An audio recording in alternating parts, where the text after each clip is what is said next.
Well, I hate when I loop that thing, but welcome all to the Just Jump In live stream. Remember to say hello in the chat so I know you're here and hanging out with us all. Hey, John, welcome.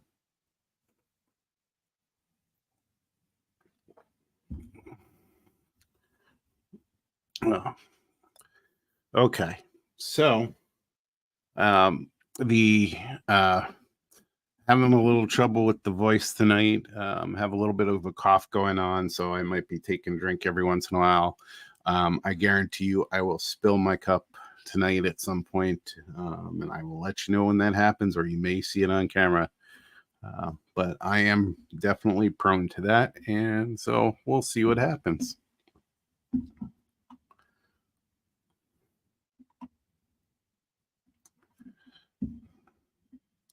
Hey, Ray. Thanks for coming in. Enjoyed your talk on photography. That was quite exciting, quite fun, and I didn't mind the gore either. That was a good story and a good lesson.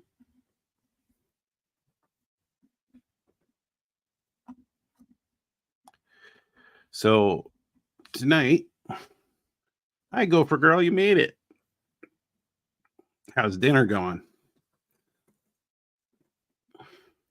So tonight we're going to go through some of the progress I made. It wasn't a slow week necessarily of working on it, but I'll show you what I did, and it didn't. You won't see the end result of most of the work I did this week, but I'll explain that.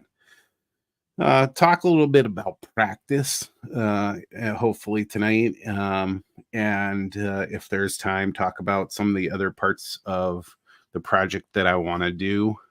And then it'll be show and tell time, where we're going to look at my first ever scratch build and maybe laugh a little at it, maybe give you some lessons learned from that one. But it was the first, so it wasn't going to be the best.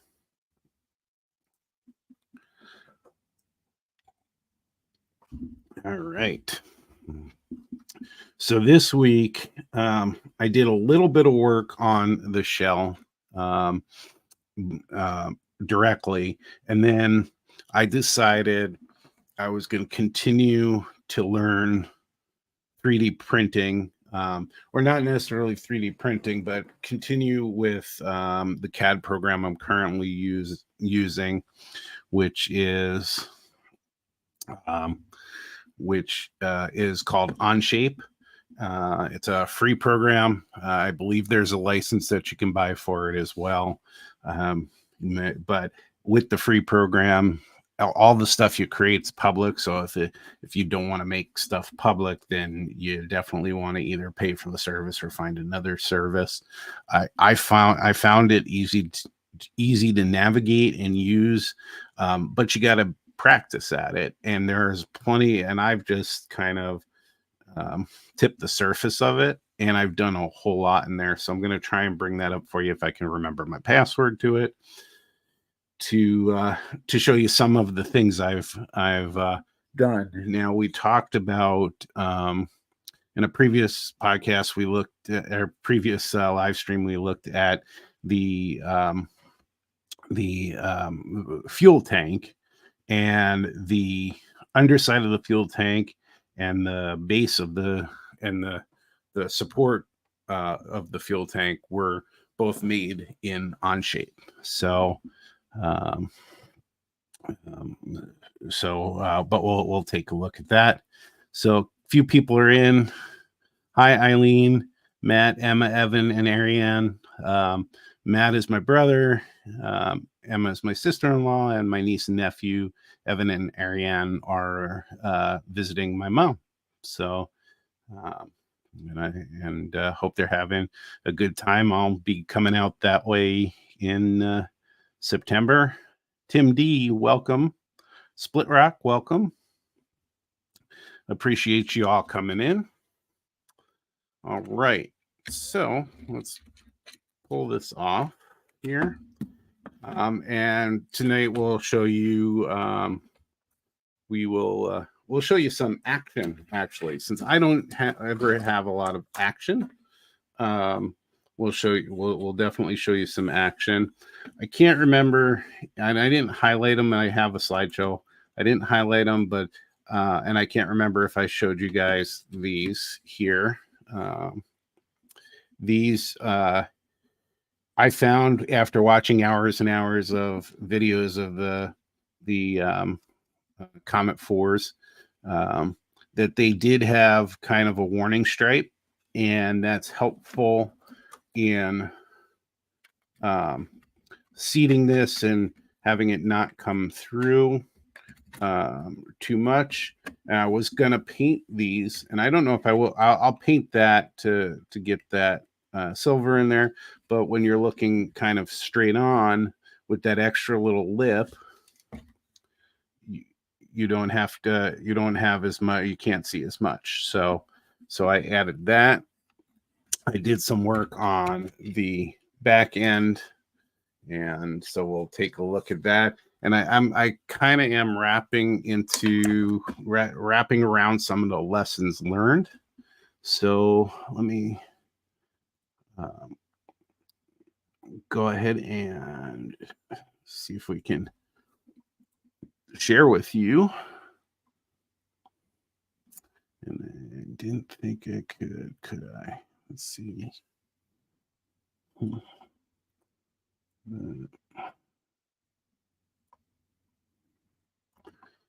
if it's not going to come up. It's a pain in the butt here. Let's see.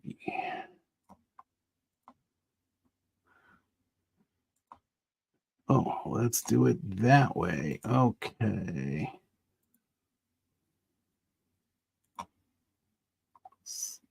All right. So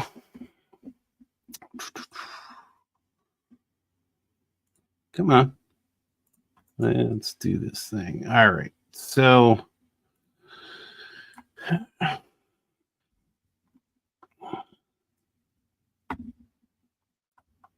let me get me out of the way here so that you can actually see what's going on over here.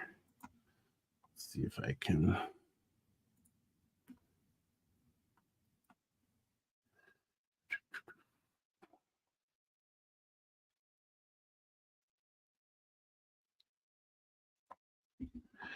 Let's see if I can.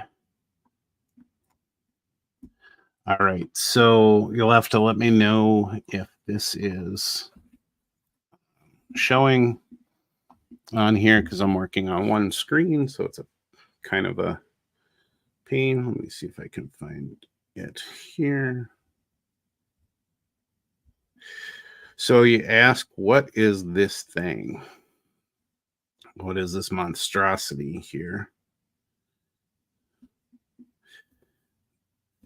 Okay, so that's good. So it's, let's see if it, so what is this monstrosity? Well, this is a piece of wood that I had. It was part of a couch that I tore apart. And it's going to help me with painting the shell. So I went through and sanded and painted so many times. It was time to put something to seal it, and so this fit pretty well. It kept the shell loose on top. Let me see here. Let's see here. Interesting. That's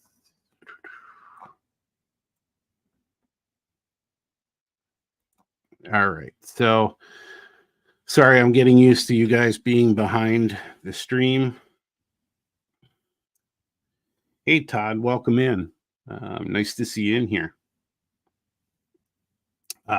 Okay, so I do not understand why it wants to show all this crap. but anyway, I don't have it directly linked. It's in a weird version of PowerPoint that's sort of on our computer. I didn't get it over correctly, so I apologize for the view.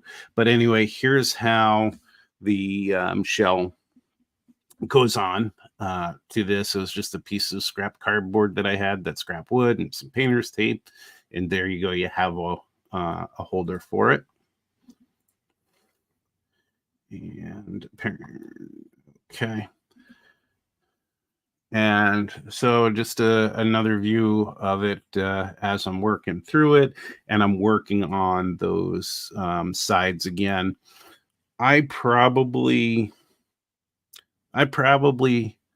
um, I painted 3 times, twice with layers. So, um, but well, yeah, twice with 2 layers. I've sanded this. I don't know, um, 5, 6 times. I sanded parts of this, and so that's what a lot of the work recently has been, is sanding it down, getting it to get as close as to the shell as possible, so you're not seeing, the styrene that was added on these side windows to fill them in, and on the side here as well for that engineer side. That's the engineer side. So right side for them, left if you're facing it directly. Now, lessons learned. I don't remember if I also screamed about this on the last podcast, um, but this was a pain in the butt to do. Um, to get it sanded down, get the styrene in there, and get it sanded down and everything. When, as you can see here on the left side, there's a nice doorway where I could have just filled that in with putty, or even a piece of styrene for the bottom part, and putty around the top. There's a number of things I could have certainly have done, um, and left that window open.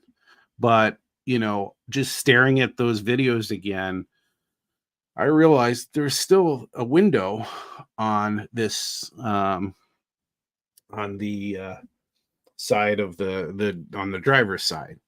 And so I wanted to throw this thing across the room, and Gopher Girl talked me down from doing that. But now I have to cut a hole in there and make another window.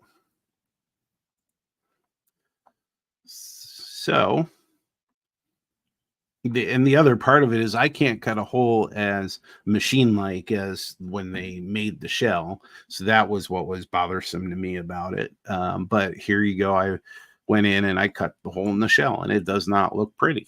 And I have to find a way to kind of frame that with some really, really small styrene or some other method.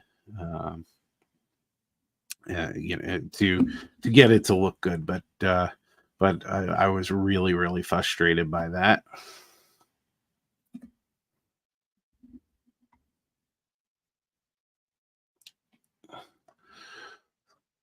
So,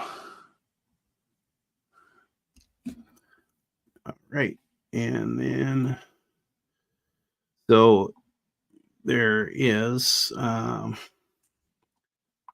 So there's another shot, and I decided I want to get some action in. I want to try it. So this is one of my modules, and got it on the tracks. It all works fine. I went doing this, and you can't see, it's too dark here, but it was really low. Now I have some spots that are uneven, of course, because whose track work is perfectly even. I don't know, but not mine. And so some of this was really, really close. And I did end up on the back end of it, putting on the coupler, a Katie coupler, 148. And I noticed that it was high. So what I did is I put in an 010 and an 015 washer on each end.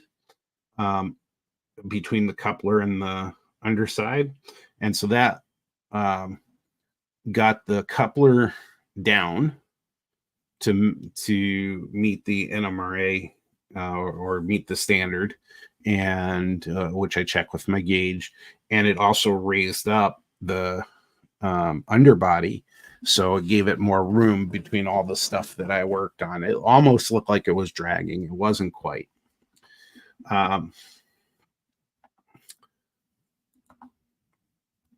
Just another picture there of that. On my Chicago trip last year, I picked this up a really good deal, $175 for sound, DCC, and sound.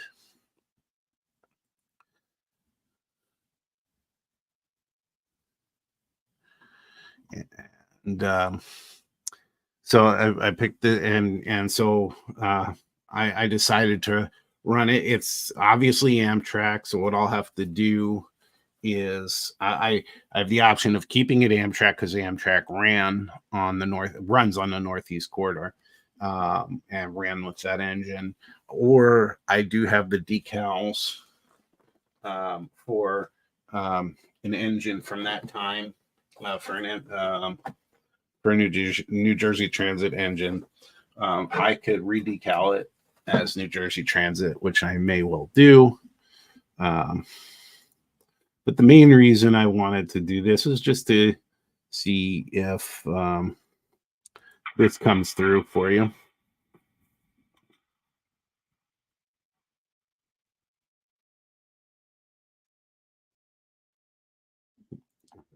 Apologies.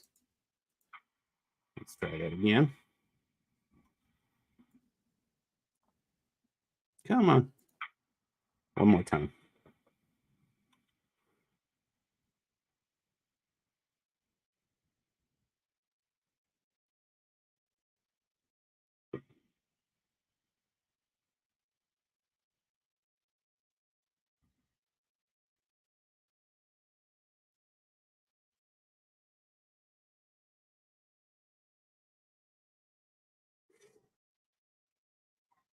The lighting that I tried to do on here um, was to try to do a little bit of kind of early morning type lighting.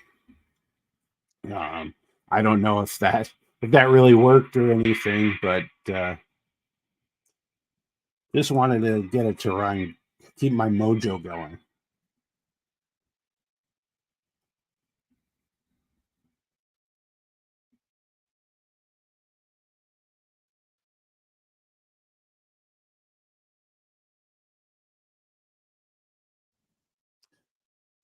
Okay, so now the other physical work I did on the shell was working on the back end. So on the back end, the door, they don't have a door on the back end. There's a door on the interior. It's usually gated up front with the cab car, or it is gated sometimes, I should say, with the cab car, or they just have um, some supports there, but they don't. But people can still come in and out, and that came up. So my next step was to remove the door. This wasn't difficult because this was a glued on piece here. I don't know why that came out that way. That is weird. Let's get rid of that. But this was glued on by somebody who was putting it together originally. The glues they used inside were like almost they've yellowed over time, so I don't know if they were just like Elmer's glue or some kind of yellow wood glue or something, but came right off without incident. And then I sanded the inside where the glue was a little bit. Then as I was looking at things and I wasn't really thinking very much, I was thinking this was just like a hallway, and then there was nothing around. But in fact, you could go in and out of those doors. And I watched some more videos to verify that. I think I've seen every video of New Jersey Transit car that's on YouTube. So after getting those in, cutting them down, spending the time on them, I then had to pull them out, which I did. And then the last part of what I did back here are these little pieces of styrene. They were a little big, so I cut them down widthwise from what was recommended, just so that they would fit. And I also spent time with a sanding stick, one of those cuticle sanding sticks, beveling the edges so they're rounded a little bit, and it'll get painted. And then I'll put some handrails will go on each side. So people walking through for balance, since that's the end of the car. The other thing I want you to take particular notice of is this had a design. This was sanded down. On the front end, it was sanded down. On here, it was sanded down, as you can see, only a little. But it had rivets on the top and the bottom and a little bit on the sides. But they're definitely, you can see the door of it. So on the front end, I actually sanded that all flat. And now I regret it, and I'll show you why. I regret it because of the decaling I have to do, and it really shows like those are riveted off pieces, like these were riveted into the end unit here. And so when I got rid of those, now it's all flat, and now it's going to be a little bit harder to decal, to get them to look like that. Excuse me, I'm gonna sneeze. So lessons learned as I go. It'll make making this, if I ever do one again, it'll make it easier because I'm learning all these lessons. But the next thing that I really focused on, or the thing I really focused on over the week, was again going to 3D printing. And what I wanted to do to try to get back into the 3D printing is I kind of wanted to build out these pockets for the ditch lights, and then these gates here were a perfect candidate for 3D printing.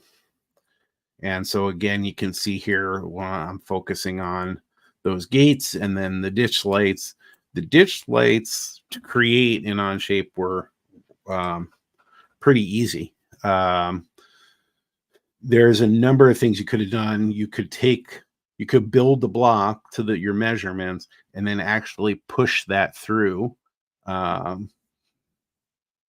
think that Tinkercad does that well. I think you can do it well in here, but I was really focusing on the measurements, so I ended up merging and making like 5 parts. So the back wall and then the sides, and I merged them all together.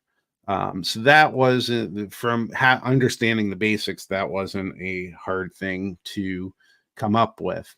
This was much harder to visualize and understand the mechanics of Onshape, and I can tell you right now, there are things I know I did that I worked harder, not smarter on them, because I didn't have the expertise of Onshape that other people would have done. So I did a lot of copying of my work and a lot of flipping and things like that to get these. And I broke them up into 3 pieces. So these little rivet plates on the end, a middle piece, which are these down here with the 4 rivets, and then this odd shaped piece, which is this back end with the 3 rivets here and the 2 rivets here. And so they'll be printed as separate pieces, and then I'll glue them together. I certainly could have put them together, and I can still do that. The program's so flexible about moving back and forth in there. with the work that you've done, that I could put them all together and certainly um, create uh, um, create one shape here. I didn't do anything with the side piece, and I will go back to the other picture. I don't know if you can see it on there, but this is the furthest piece off of the car, and the piece with the 6 rivets is actually, it looks to me like it's against the car. And so varying distance from the car for these pieces. And I don't know, it's hard to tell on this picture. I've seen ones that were more to the side. Um, so we'll play with that. I have a family member out in New Jersey who has a 3D printer and is printing for me when he's able. He has to get some more filament right now, so we have to wait on that. He's also working stiff like me, so when he's able to get in there and do the work, then he's able to do that, and I've got to wait, and that's because I don't have my own printer. If I had my own, for sure, I would have tried to print them this week and hopefully had something to show you. So I don't know when I'll get those back, so I'll have to continue to work on the details. I'll have to start collecting the lights. So that brings up another question for the group. What I would like to do is get all, I didn't mention it here. So one thing I didn't account for, didn't see, even though staring at this, these are beacon lights. And this here you can see on the photo, this is the New Jersey Transit version. This has the beacon lights. There are some where I've seen they don't have the beacon lights. So I'll have to look at adding lights to the top and drilling through the top for those. I have the horns that I'll add later from, I think, Details West. And then these lift rings will have to be added as well. I don't know how much I'm going to do with the 3D printing. I just got to see that it works. And then and maybe we'll get somewhere with that. But the question to the group, and if you have any other friends that know and can help out, is, can I get a decoder? There are decoders out there that are there are decoders out there that have just functions, so they don't have any motor function. So I know that Lock Sound has one. It's half the price of the motorized, so it's for their Lock Sound 5, it's like $120, $115 in there. It's like $66 on sale at a couple places without the motor function. I'm wondering if I can still have the motor function in there, but not be hooked up to a motor, so that I can consist with the engine so that lights and sounds are appropriate. And I'm speaking about a sound version of a decoder. I'm sure I could get a $20 decoder that doesn't have sound, and I could do that for this as well. But what essentially, if I'm going to put the beacon lights, you need the beacon lights, you need the marker lights, the headlights at the top, and then the ditch lights that need to be flashing and have that functionality at a crossing. So sorry about that. So if anybody has any advice on what I could do for that, to me, wiring a decoder doesn't scare me. To me, it's easy. It's soldering and just knowing which wire has to go where. I've already started collecting things to create the lights. And so that those things will be easy for me to do. But I do there are so many decoder versions out there. I'm just wondering what's a good decoder. Can I use one that has motor function? Um, or should I stick with the ones that only indicate that they're function decoders?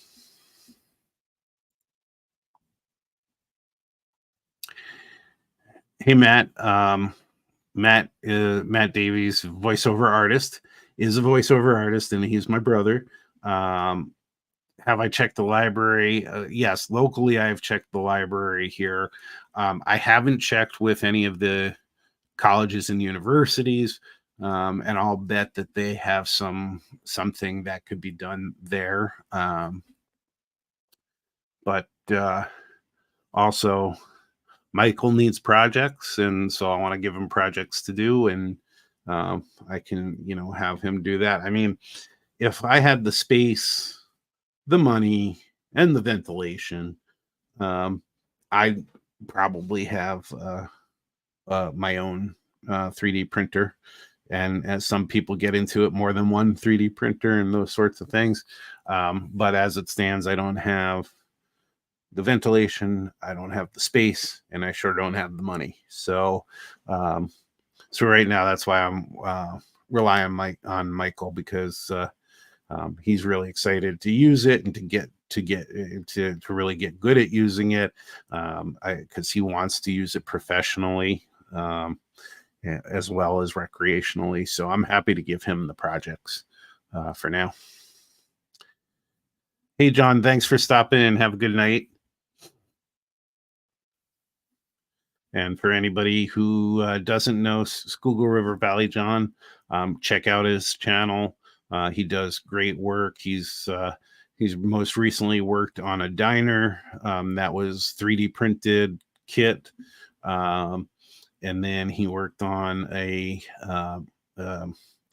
like a lift bridge and a water scene that was really, really nice. So go check him out.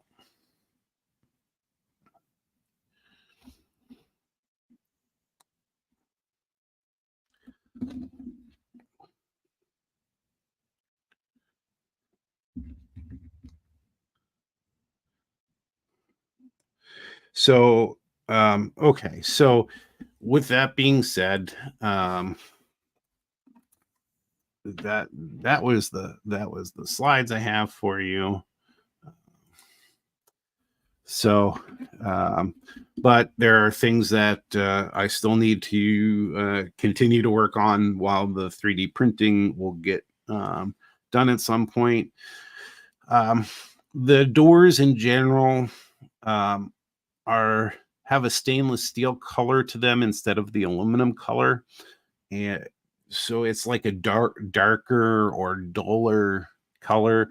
I recently was messing around with mixing acrylic paints and came up with a decent stainless steel color, so I could try that. Or I was thinking I could just put a wash on it or darken it in some way, just to take any shine at all off of there, to make it look a little more stainless steel. Um, and then decals will be next. In the article, the author goes into detail on how he did it. These cars are slightly different than the cars he was using at the time, and the decals that I got are, are what I could get. I got at the local hobby shop, Scale Model Supply. And so these are, I got two sets of the passenger car ones, and there are things that don't fit, and like some of the numbering, if I'm going to be prototypical and have the number of the engines, not all these numbers are accurate for the line that I'm doing. Also on the end, I would cut off the New Jersey Transit, and I would cut off the stripes I would separate them from here, and the stripes would actually go over top of the black stripes. The other thing that he did was he actually cut these stripes in half, like one of the stripes in half, and put it above above the other stripe, and the bottom of the stripe will be close to the windows, and then it would go up higher on the windows. And so that's how he did that. The other thing is these aren't correct. I don't know if you noticed, but they're not quite correct for the front end. But what you could do is you could cut out the orange stripes with a little bit of a black on each side of it, and that will look like the stripes that we need. And then I'll add the other decals as needed on there. And so I'm sure I'll stare at the videos and everything another few hundred times. I got 2 sets of those, and then I got 2 sets of these for the engines. So the errors are just slightly different, but they will do. And they'll look prototype, so I'm not worried about that. But that will also be on the horizon for working on the car.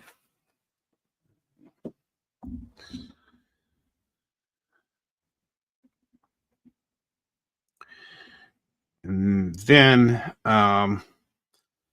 so front end details, the decals or decals for our Canadian friends, the shoring up how the windows look.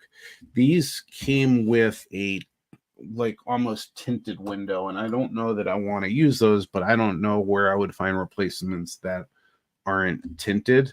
Maybe it's possible to have them 3D printed clear. I'm curious how they would come out if they're clear and use filament versus resin. I would my family member Michael has a filament printer, and I'm not sure about that. We'll have to investigate that as well. So another quick item that I wanted to mention was practice. And we're going to move this and try not to break this, but was practice. And from my local hobby shop has a back room with a lot of used stuff. And they have broken engines for parts and shells and things like that. So real cheaply, I went and picked up two shells. This was originally one of those 1776 engines or shells from AHM. So I stripped that down, and I don't remember what this one was, but I stripped that one down as well. And I did this practice a while back, but I also have this one to practice on. So this is OTVR is Otter Tail Valley Railroad. When I had built my modules, I got a plan from online that was loosely based on Fergus Falls, Minnesota. This Otter Tail Valley Railroad runs up in the area. I don't know much about it, but that was the impetus behind finding something just to put lettering on here. And you can see I only did one side. And the other one was to paint, to use my airbrush, to learn how to use it, or to get some practice in using striping tape and like that Tamiya tape to get lines and edges. And there is a lot wrong with this, but I like the colors. I mixed some kind of dark red, maroonish color on this one, and this is one of my favorite colors that came from Vallejo Model Air. It's a Panzer Dark Gray. I love it. I did when I was working on my end scale, I did a girder bridge pier on the end. I painted that with this, and it looks so awesome. So I love that color. But my point is, you know, a lot of people get scared about working on, um, that $300 engine. I don't necessarily, because I bought that engine, and I'm not, for me, I'm not showing anybody anything as far as, um, as far as um, on a layout. That's not my intention to show it off per se. So that's a factor that's not there for everybody. But if I buy a $300 engine, I'm okay with messing with it because I bought it for those reasons. But if you're not, there's another reason to find some cheap shells, cheap engines, parts, whatever you want to find, whether it's at a train show or your hobby shop, and just practice. And so that's what I did. So another question out there for the group is, outside of red, because I really don't like red. And for Gopher Girl's sake, no scheme that is green and is Packer colors, no Packer colors. But I would love to get some colors that you want me to do for practice on this shell. What you want to come up with, and if I can find decals, if you want to tell me what you'd like this to be decaled as, I'd also like to practice that and get good at that. So I'll leave it out to people in the chat and as well as those who are watching afterward. Get me some ideas of what kind of color scheme that you want. Is there a design that you want me to try on that as well? But I would encourage everybody else to whatever you want to do, practice. If it's for the NMRA's Achievement Program, this first car to me is practice. I don't expect that I'll merit with it. I have learned a lot already on it, on putting this together. And I've got more to go, but I just don't think it will necessarily merit. And I'm okay with that, because I still have to have a super detailed car anyway, whether it merits or not. I've got to have 4 super detailed or scratch built cars, and then 4 that have to merit. And so if it doesn't, it doesn't. But to me, it's the first time it's a practice car. So anyway, so I encourage everybody to practice. I think you'll be happier when you have that result come in with something that looks really, really nice instead of your first shot. I'm really personally impressed with the work that I've done. I didn't think that I necessarily had it in me to do that work, and I'm seeing that I can. I am a messy modeler, so I have to find ways to clean that up. But I don't know. I don't know if I ever quite will, and we'll see. And we'll see if I can merit in things. And again, I know that merit awards don't have to be stellar, perfect models. But speaking of first shots, at first models and everything, what I'm going to show tonight for show and tell is it was a first scratch build for me. So hang tight for a second. Let me go retrieve it, and I'll be right back with you.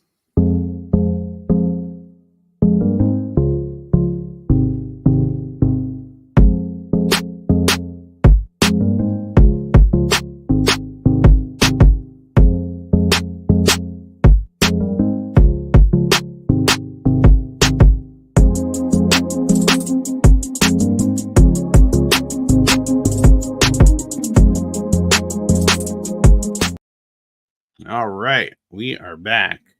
So this is the big old grand first scratch build that I did. This is a little building, and it was, again, the idea of I just need 4 walls and a roof for a building. So I did. So the first thing I did was planning. So, and I had these grand plans. I was going to do this whole interior where there was going to be like back office. There's going to be 2 offices in here. There's going to be like a bathroom and a lockers over here for the folks working in the yard. But this was going to be my yard office build. One of the things I didn't quite understand yet as I was just starting out when I did this scratch build, I was just starting out with HO scale and working in N scale. I thought HO scale was going to be so much bigger. Come to find out it wasn't. So at the time, I just remember I wish I kept it. I don't think I'd frame it or anything, but it was like filler or the brown paper filler for boxes, and I just laid it out and I started sketching it out. So I sketched it out, give it some dimensions. I didn't want to build it real big or anything. The other reason I wanted to do a yard office was because I knew that there's this crowd that everything has to look like it does on the on the real life and everything. But yard offices take so many different forms. And there's another yard office that I want to actually model that was in old model railroad or railroad model craftsman. And I mentioned that in an earlier stream, and I can't find all of a sudden the article, but it was a Rock Island boxcar that was turned into a yard office. I've seen large yard offices made out of regular building supplies that were gigantic offices. I've seen small ones. I've seen them made out of like the blue metal material that you see in like Rick's Products. I think it's Rick's Products that has all those buildings, all kinds of things out there. So I thought, well, what a great way to just start, get 4 walls and a roof and just get started. So the windows and doors were purchased. Those are Tichy windows and doors. The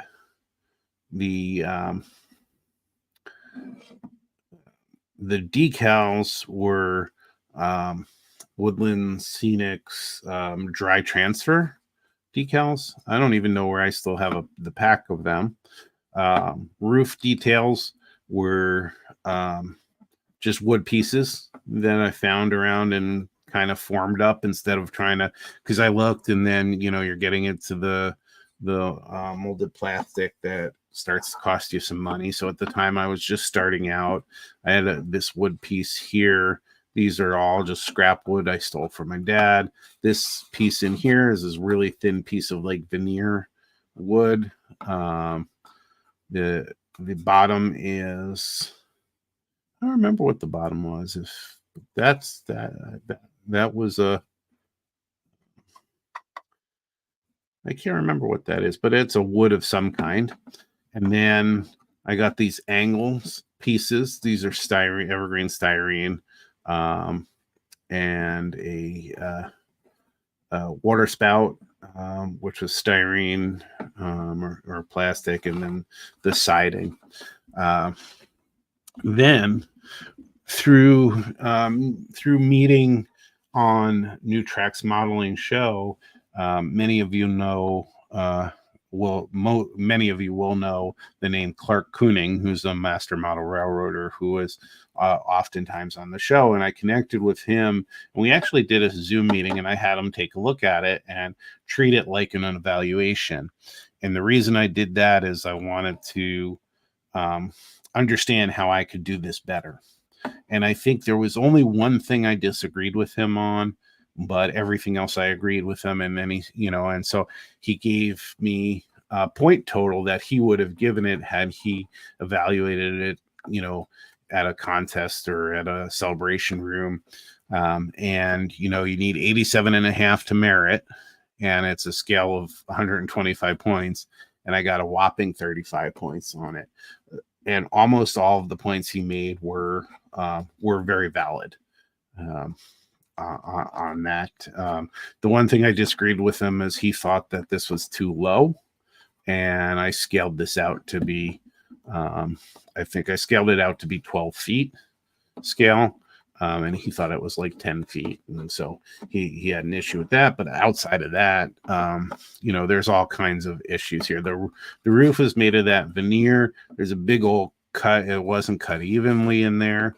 Some of the you can see here, I don't know if you can see up close here how poorly that was cut on the end there. Personally, I don't know what downspout you would have that's in midair, but that one's in midair, so I guess you have to throw the water in there off the roof. The pieces are, I don't know if I made this. I don't know if I made it. I did make it removable. So I didn't end up doing after the grand plan. I didn't end up doing the offices or anything. I just left it as is. And I had to do all this bracing in here. And look at how much bracing I did. 2 across the top, and so and I had to try and get this to be even and everything, and then I braced the corners. You can see maybe in here, I don't know if you can see there's shadow there. That's off. That's not against the wall. It has the corner piece that helps with the bracing on it. You can see it's warping a bit in here anyway with the piece of bracing, so I have to learn to get better with the bracing. And yes, I'm being critical of it, but the reason I'm doing that is so that everybody understands you can get better at this stuff. I didn't expect this to be great, and I didn't care if people saw it and criticized. I have no care in the world about that. I just want to be a better modeler. But so you can see with the bowing, you can see some exposed of the floor on the outside. It didn't stay flush. Needed some bracing down below on there as well. And then on this side, you can see this is not square with the bottom, that both the wall itself and the corner bracing come off of there. The other one I had trouble with was cutting the doors and windows out. That takes a bit. You can see here there's lots of gaps around the doors. I did better with the windows, not so good with the doors on there. And then I did a little bit of weathering on it, but it was just kind of dirty. I was new to doing that type of weathering.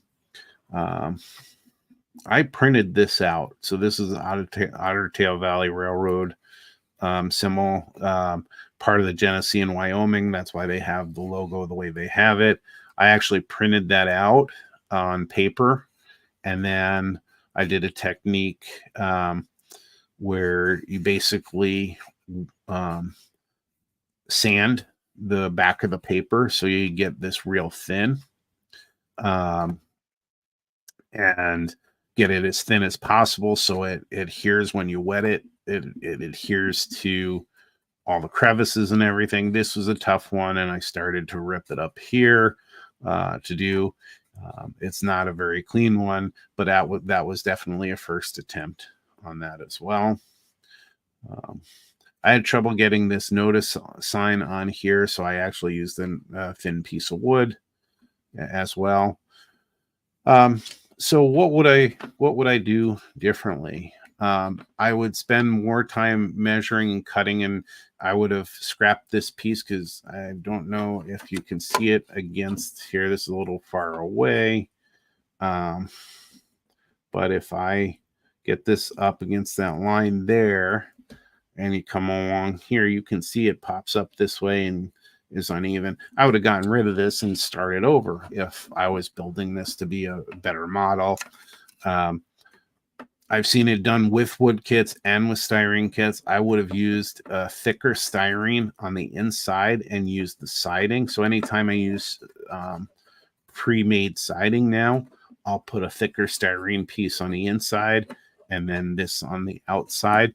I did that with between version 1 and version 2 of the New Brunswick station. Version 1 didn't have that. Version 2 did. And the version 2 is much more strong, much more solid. So lesson learned there is definitely helping me out. At Clark Koenig's suggestion, I got a tool. Let me see if I can pull it out if I don't destroy everything in front of me. But it's a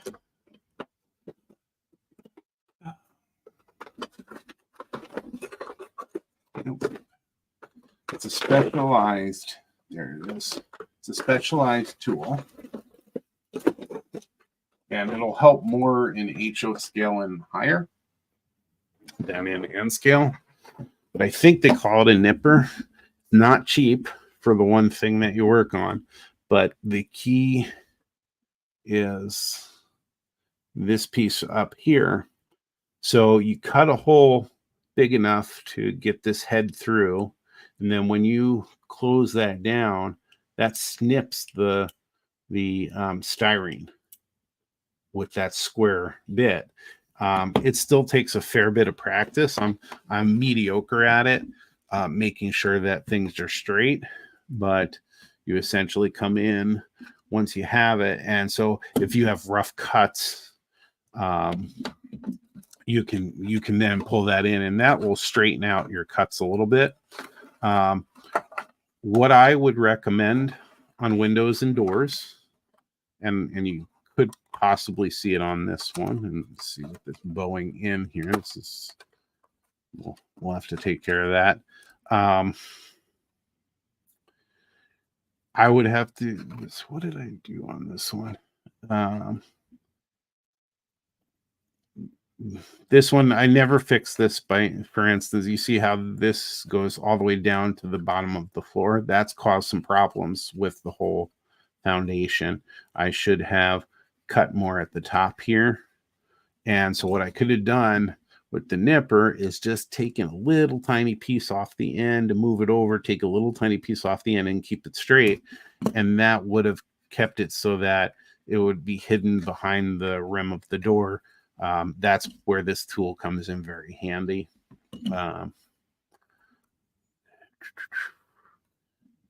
But so I use it. It makes a mess. There's little shavings of styrene all over the place. Makes a mess. But it helped me get through the windows and doors of the train station. There are a lot in there. Thank you, Split Rock Nibbler. That's what it is called. Thank you. Didn't want to get in trouble for saying the wrong thing online and getting in trouble with the YouTube. But this was my first scratch build, and I love it. You know, it's not pretty, but I love it. It's mine. It's my work, and with every build that you do, you learn some lessons and you carry them forward. But definitely, if you're kit bashing or scratch building, that nibbler is definitely help. Even for me, I've gotten a lot of weird lines with it, but at least they're lines. You know, they're not all over the place. They're not squiggly holes or anything like that. The other thing I would always recommend now, especially when I did this build, that I learned from it too. When you're cutting your windows and your doors or any holes that you cut, so for instance, if I'm cutting these holes, so close, sorry. I'm cutting the holes for the lights. Cut small, cut smaller than you need, and then work your way out and make them bigger. That's how you're going to control your that's how you're going to control your windows and not have any gaping holes or things like that. When I was cutting the windows, even with the nibbler, on the train station with bigger windows than these, um, they weren't all even cuts. And maybe I would take a little too much right away and I get a little overzealous, or I'm going too quickly. So, slow down, watch what you're doing, cut smaller than you need, and nibble away. Or if you're using a blade, cut away more as you go, as you need it. Keep fitting in the doors and windows, and then you'll get to what you need, and you won't overcut it, and you won't have big holes and light bleeds and things like that. So that was a big lesson with this one as well. So as I say, just jump in, just give it a try. It may not be your cup of tea. You might be just in operations, or you might just be into something else, and that's not for you. But if you try it, at least, then you'll know it's not for you. So again, just jump in.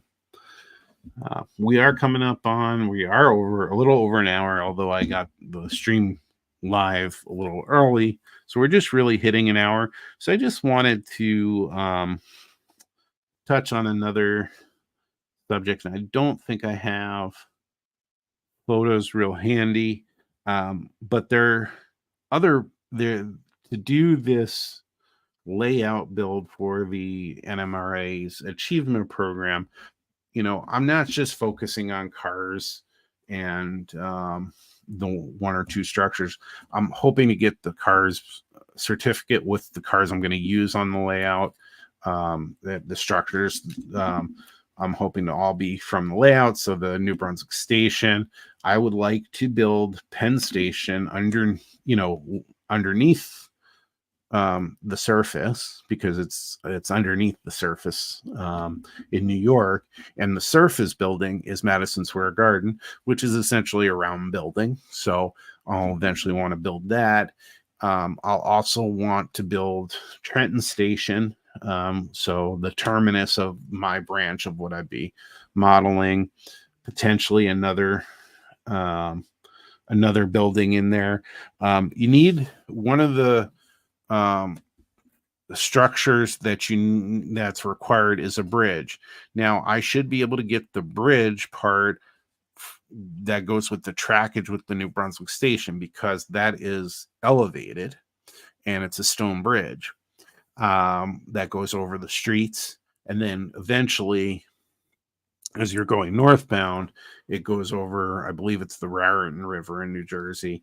But then as you get into Newark area, the northern New Jersey, there's also another bridge that's called the Portal Bridge, and it's a swing bridge. And I didn't pull it up, but it's about Walters has a very, very similar swing bridge to the one that's in Newark, New Jersey. However,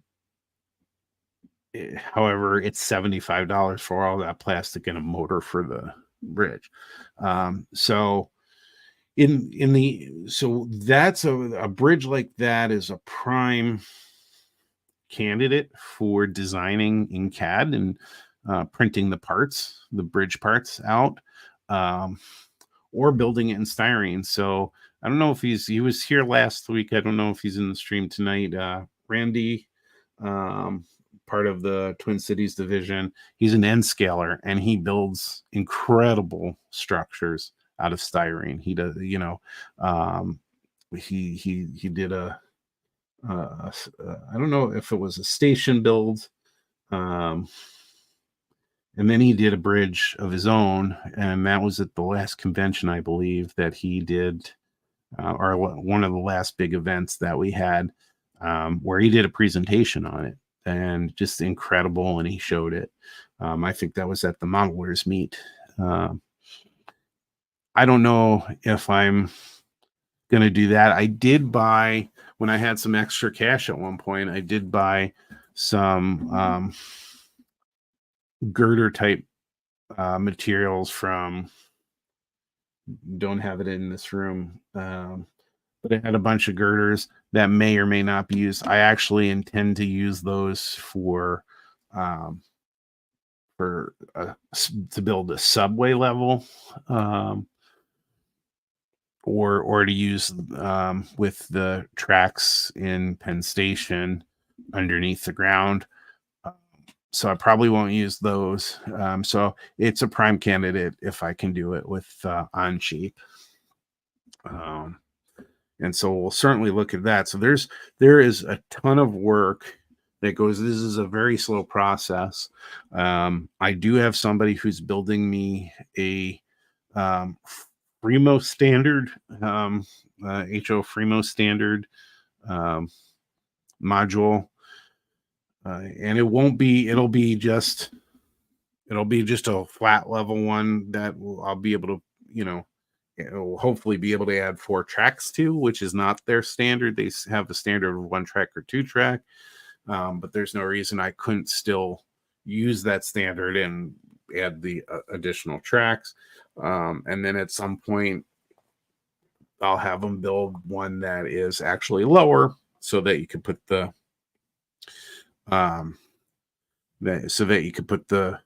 tracks on the bridge there, and eventually we'll get to that point. He said it'd be a few weeks, and I told him, take your time. I'm not there yet. When I get it, I get it. So I'm still excited about that, but those are all kind of projects to come. Let me see if I can pull up Onshape for you guys real quick before we call it a night. So give my arms, it's better than my face. So let's try that again. All right, let's see if the key is me remembering my password for it, because it doesn't sign me in right away. No, maybe it will this time. Let's see if it signs me in. Nope, it didn't like my password. I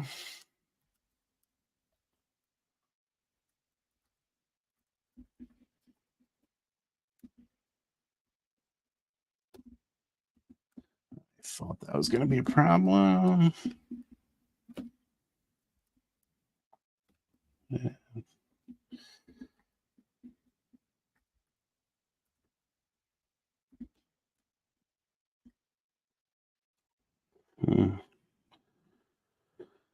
Yeah.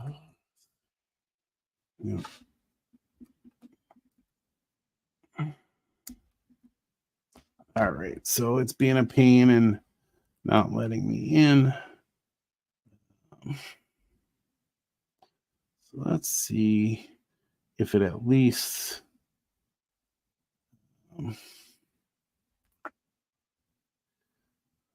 that's one sec here.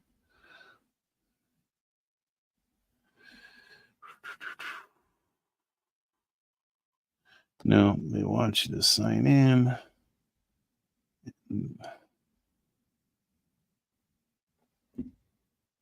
I swear one of these days I'm going to I'll have to maybe pre-record something, or actually be ready with the password. But I just want to show you what I built. So I built the stuff for the fuel tank. I built the stuff for the car, but I actually took a picture of old freight depot that I found online, and built that, and it had some key parts to it. It was basically 3 parts. It had the track side, it had a stairwell to go down from a higher doorway. It had the trackside. Well, my words leave me, but the where you unload everything from the cars, and it had a number of bay doors and windows and regular doors, and it had a angled roof on it. So I built that. And then there were one or two other things that I've built up, and we don't have those printed yet. The only thing that Michael's been able to print to this point is was the stuff for the tank, but I'll keep you updated on that. I should put something out at some point, or maybe I'll put a community post out with some pictures of some of the other stuff that I was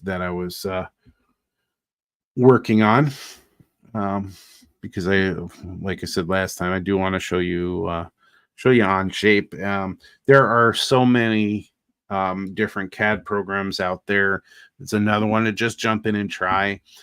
For people who are timid or scared or not sure, I think you should try. Let's see. Oh my goodness. Tinkercad.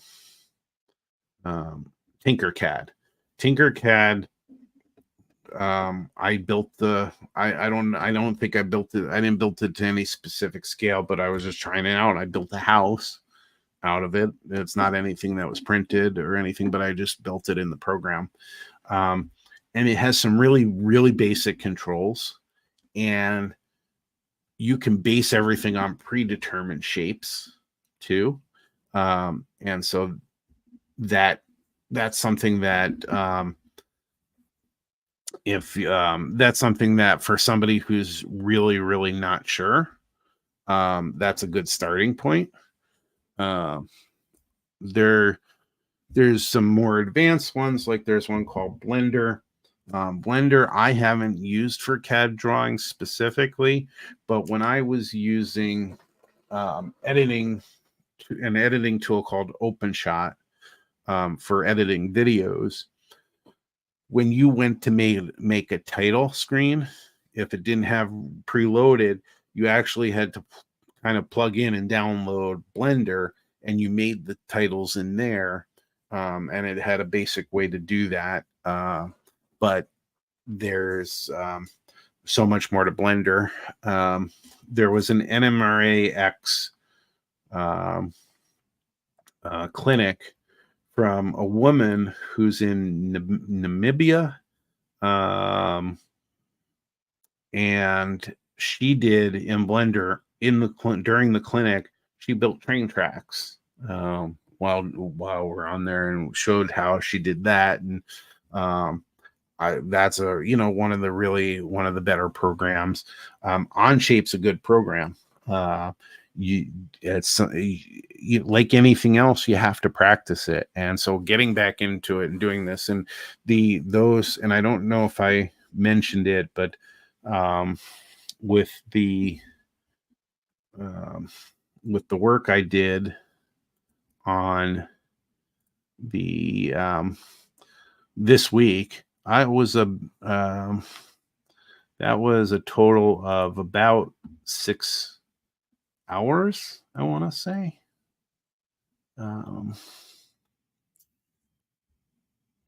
And it was about 4 hours for the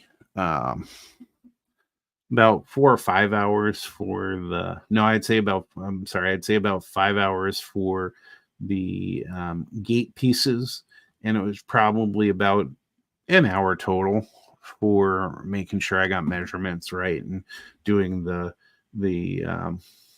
pockets for the ditch lights.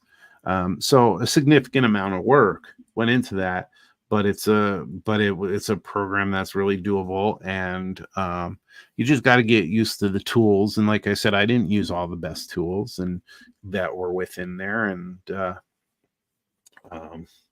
but again, I really just encourage people to just jump in and try this stuff.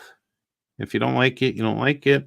If you're a person who doesn't like not being good at something, you're not going to be real happy with just trying stuff anyway.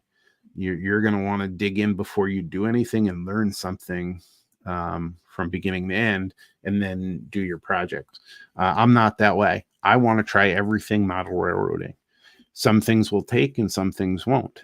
Um, I've done operations now with other people one time, and it took me like 3 years in this great offering from the Twin Cities division, the operations retreat, which is designed for new operators. I think part of it is I'm not there yet, like other people are. I'm in the building stage of the hobby. I also come in from a more artistic stage where I love watching trains. I love, you know, riding in trains, but I'm no expert on them. And Split Rock, if anybody knows him, he's a engineer.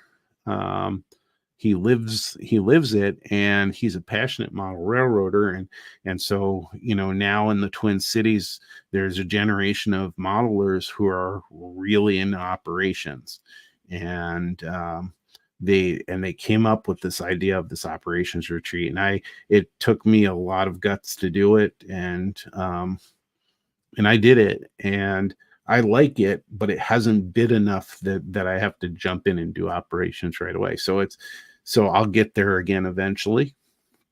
But right now I want to become a better modeler. So I'm just jumping into the achievement program with the NMRA. And so I encourage you to do that. And I really appreciate you sticking with me. We're hitting about an hour and 20 minutes. And I've been talking for that long, and that cough is starting to come back a little bit. So I'm going to go take a throat lozenge and relax, and tell you all to have a great night and a great weekend. And I hope to see you back here next week.